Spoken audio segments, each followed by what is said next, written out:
Hi, my name is Addison Sewing, and today I will be reading The Magic Boat.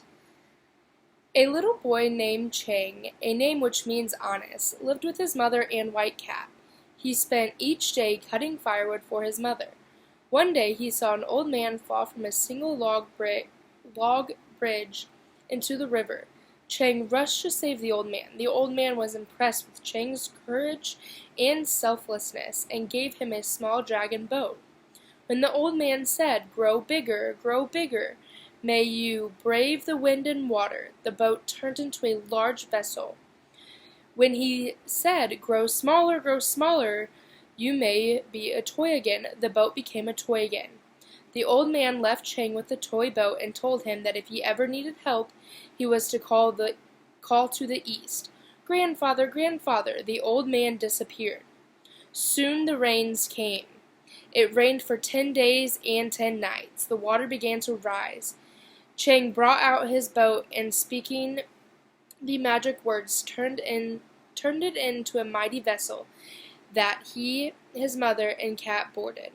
As they sailed on the rising sea, that spied an ant, a bee, and a crane that were drowning. They rescued each of them, and once aboard the boat, they began to help row and steer the boat. They spied a man struggling in the water and rescued him. His name was Ying, which means tricky. Once aboard the boat, he refused to help. He stretched out on the deck and gave orders to others. Once the rain stopped and the water receded, Chang returned to his village and saying the magic words changed the boat into a toy.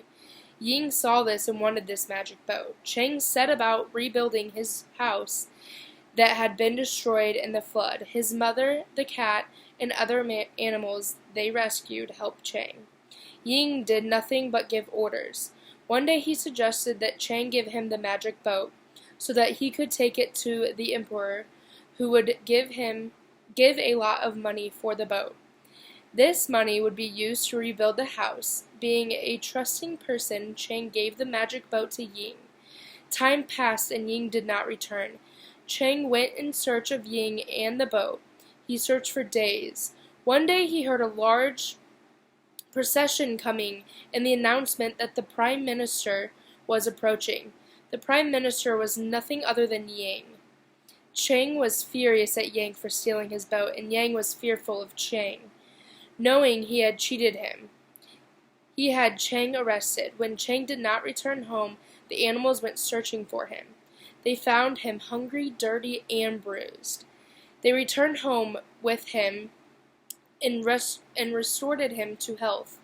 They decided to return to the emperor and tell them their story. But first they had to find a way to enter the palace.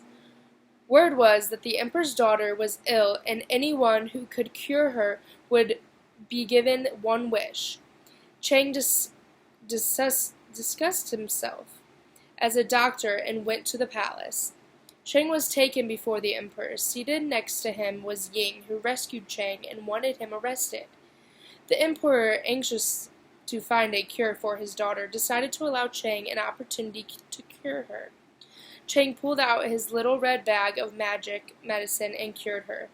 The emperor, very happy, and gave Chang one wish.